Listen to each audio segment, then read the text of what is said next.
उज्जैन में नाग पंचमी पर सर्प से सजे बाबा महाकाल भस्म आरती से हुई विशेष पूजा। 4000 टन कोयला गायब होने पर मेघालय के मंत्री का चौंकाने वाला जवाब। झालावाड़ स्कूल हादसे पर हाईकोर्ट में सुनवाई, केंद्र और राज्य सरकार से मामले पर मांगी रिपोर्ट। सोशल मीडिया पर आलोचना करने वाले सरकारी कर्मचारियों की अब खैर नहीं, महाराष्ट्र सरकार ने उठाया बड़ा कदम। HIV पॉजिटिव मिलने पर कलयुगी बहन ने की भाई की हत्या, शर्मिंदगी के डर से दिया घटना को अंजाम। हिमाचल प्रदेश में भारी त्रासदी, मलबे में दबी 20 गाड़ियां, 2 की मौत। झारखंड में 2 वाहनों की जबरदस्त टक्कर, 5 कांवड़ियों की मौत, कई गंभीर घायल। मुंह बांधकर आए थे मुस्लिम युवक, कांवड़ियों के साथ मारपीट को लेकर जमकर हंगामा। उत्तर प्रदेश में 23 IAS अफसरों के हुए तबादले। विकास हो तो ऐसा, जनता की आवाज बने, जनता के बीच पहुंचे पूर्व विधायक। नमस्कार, स्वागत है आपका आर न्यूज नेटवर्क में। मैं हूं आपके साथ नेहा। आइए जानते हैं आज की तमाम बड़ी खबरें। नाग पंचमी पर उज्जैन के महाकाल मंदिर में बाबा महाकाल का सर्प और भांग से विशेष श्रृंगार किया गया। श्रावण मास के दौरान रात्रि 3 बजे बाबा महाकाल भक्तों को दर्शन देने के लिए जागे। पूजा की शुरुआत भगवान वीरभद्र के पूजन अर्चन से हुई। इसके बाद चांदी के गेट खोलकर गर्भगृह में पूजन शुरू हुआ। बाबा महाकाल का जल अभिषेक दूध, दही, घी, शक्कर, पंचामृत और फलों के रस से किया गया। हजारों श्रद्धालुओं ने दिव्य दर्शन कर आशीर्वाद लिया। मंदिर परिसर जय श्री महाकाल के उद्घोष से गूंज उठा। मान्यता है कि भस्म अर्पण के बाद भगवान महाकाल निराकार से साकार रूप में दर्शन देते हैं। आपको बता दें कि सोमवार सवेरे 4 बजे से अब तक 4 लाख से ज्यादा श्रद्धालु बाबा महाकाल के दर्शन कर चुके हैं। मेघालय में 4000 टन गायब हुआ कोयला चर्चा का विषय बना हुआ है। वहीं हाईकोर्ट के आदेश के बाद मेघालय के मंत्री ने कोयला खोने के पीछे की वजह तेज बरसात को बता दिया है। मेघालय सरकार में उत्पाद शुल्क मंत्री किरमेन शाइला ने इस पर चौंकाने वाला जवाब दिया है। मीडिया से बातचीत के दौरान मेघालय के उत्पाद शुल्क मंत्री किरमेन शाइला ने कहा कि मेघालय में मूसलाधार बारिश हुई, किसे पता शायद तेज बरसात में सारा कोयला बह गया हो। इसके आसार काफी ज्यादा है। बता दें कि मेघालय के राजाजू और डिएंगन गांव से लगभग 4000 टन कोयला गायब हो गया है। कोयले के अवैध तरीके से हटाने वालों के खिलाफ हाईकोर्ट ने सख्त कार्रवाई करने की बात कही है। राजस्थान के झालावाड़ में हुए स्कूल हादसे पर हाईकोर्ट ने संज्ञान लेते हुए केंद्र सरकार और राज्य सरकार से रिपोर्ट मांगी है। जस्टिस अनूप आनंद की बेंच ने मामले पर सुनवाई करते हुए स्कूल हादसे को दिल दहला देने वाला हादसा करार दिया। राजस्थान हाईकोर्ट ने स्कूलों की खस्ता हालत पर हैरानी जताई। कोर्ट ने कहा कि राज्य सरकार अपने बजट का 6% हिस्सा शिक्षा को देती है। इसके बावजूद राज्य में शिक्षण संस्थाओं की बदहाली चिंताजनक है। हाईकोर्ट ने कहा कि इतना पैसा खर्च करने के बावजूद स्कूली इंफ्रास्ट्रक्चर जर्जर अवस्था में।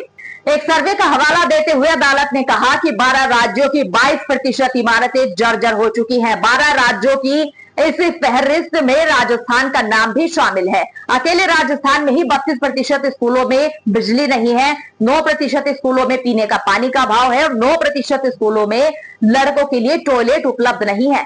इसके अलावा हाईकोर्ट ने केंद्र राज्य सरकारों को मामले में कड़े आदेश भी दिए हैं। महाराष्ट्र सरकार ने गोपनीय जानकारी के लीक होने और झूठी खबरों को रोकने के लिए एक सख्त कदम उठा दिया है। सरकार ने अपने अधिकारियों और कर्मचारियों के लिए सोशल मीडिया के इस्तेमाल को लेकर नई गाइडलाइंस जारी की है। इन नियमों का पालन न करने वालों को सख्त अनुशासनात्मक कार्रवाई का सामना करना पड़ेगा। ये guidelines Maharashtra civil services conduct rules 1989 के तहत लागू होगी। इनका उल्लंघन करने पर Maharashtra civil services discipline and appeal rules 1989 के तहत कार्रवाई होगी।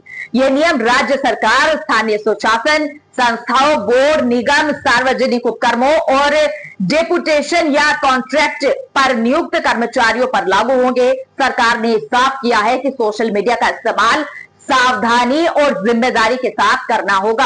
कर्नाटका में एक कलयुगी बहन ने 23 वर्षीय भाई की इसलिए हत्या कर दी क्योंकि वो HIV पॉजिटिव था। बहन ने ये कदम इसलिए उठाया क्योंकि उसे डर था कि इससे परिवार की बदनामी होगी। उसने अपने पति के साथ मिलकर भाई का गला घोंटकर मौत के घाट उतार दिया। पुलिस ने बताया कि महिला को गिरफ्तार कर लिया गया है और उसके पति को पकड़ने के प्रयास किए जा रहे हैं, जो कि अभी फरार है। मृतक चित्रदुर्ग जिले के एक गांव का रहने वाला था। 25 जुलाई को भाई के HIV पॉजिटिव होने के बारे में इस महिला को पता चला, जिसके बाद उसने अपने पति की मदद से अपने घूंघट से भाई की गला घोंटकर हत्या कर दी। महिला ने बताया कि उसे डर था कि अगर किसी को पता चल गया कि उसका भाई HIV पॉजिटिव है तो उसके परिवार को शर्मिंदगी उठानी पड़ेगी और रिश्तेदार और गांव वाले उसका बहिष्कार कर सकते हैं। हिमाचल प्रदेश के मंडी में अब त्रासदी सामने आई है। लवांजी ब्रिज के पास भूस्खलन की वजह से अब तक कई मकान क्षतिग्रस्त हो गए। सड़कों का हाल बेहाल है, वहीं दर्जनों वाहन क्षतिग्रस्त और मलबे में दबे हैं। जानकारी के मुताबिक धर्मपुर लोनीवीर मंडल कार्यालय व अधीक्षण अभियंता के कार्यालय के ऊपर भारी भूस्खलन से गाड़ियों के दबने की भी खबर सामने आई है। मलबे में फंसे लोग खिड़कियां तोड़कर बाहर निकाले गए। भारी बारिश के कारण ऊपरी इलाकों का मलबा नीचे इलाकों में जमा हो गया। ये बादल फटने का नतीजा हो सकता है। सभी अधिकारी फिलहाल राहत कार्य में जुटे हुए हैं। इस हादसे में कई लोगों की मौत की खबर भी सामने आई है। फिलहाल 2 शव पाए गए हैं।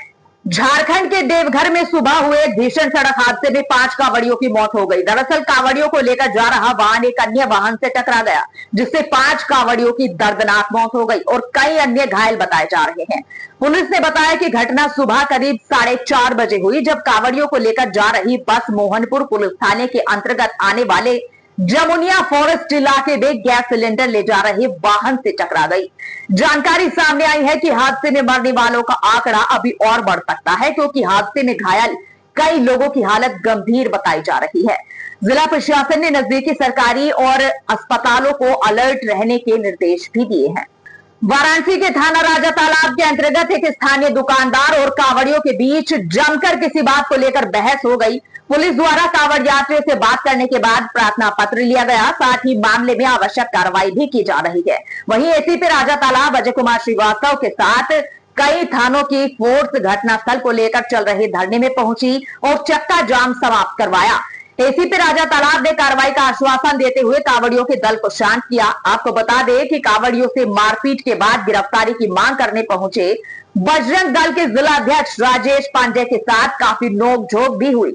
बताया जा रहा है कि कुछ मुस्लिम युवक मुंह बांध कर आए थे, उन्होंने हंगामा शुरू किया और ये घटना हुई।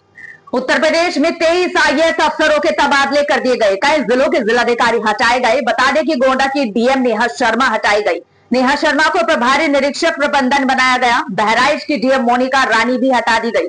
उन्हें बेसिक शिक्षा विभाग का विशेष सचिव बनाया गया। अयोध्या के मंडलायुक्त गौरव दयाल हटाए गए। गौरव दयाल को गृह विभाग का सचिव बनाया गया। गृह विभाग के सचिव राजेश कुमार को अयोध्या का मंडलायुक्त बना दिया गया है। इसके अलावा भी अन्य कई जिलाधिकारियों के तबादले कर दिए गए हैं। रायबरेली जनपद के पूर्व विधायक जनता की सेवा में लगे हुए हैं और लगातार उनकी समस्याओं का निस्तारण कर रहे हैं। जी हां, रायबरेली के हरचंदपुर विधानसभा के पूर्व विधायक राकेश सिंह की विकास यात्रा ने सावन के पहले दिन ही जोर पकड़ लिया था। सोशल मीडिया पर दलित और ओबीसी बस्तियों की बदहाली को उजागर करने के बाद राकेश सिंह अब खुद गांव-गांव जाकर विकास की गूंज बिखेर रहे हैं। आपको बता दें कि हरचंदपुर, खीरो और सतौ ब्लॉक के कई गांवों में सड़क और नाली निर्माण कार्य तेजी से जारी है। 20 जुलाई को सतौ ब्लॉक के बरदर पंचायत के रानीखेड़ा, नवबस्त, सुजान का पूर्वा, गढ़ी और मलिकमऊ गांवों का निरीक्षण किया गया। 1.5 किलोमीटर लंबी सीसी रोड और नालियों के निर्माण की घोषणा की गई। दलित और ओबीसी बहुल बस्तियों को प्राथमिकता दी जा रही है। वहीं स्थानीय लोगों का कहना है कि विधायक न होते हुए भी राकेश सिंह जैसी सक्रियता दुर्लभ है। अगर वे विधायक होते तो ये क्षेत्र वाकई आत्मनिर्भर होता।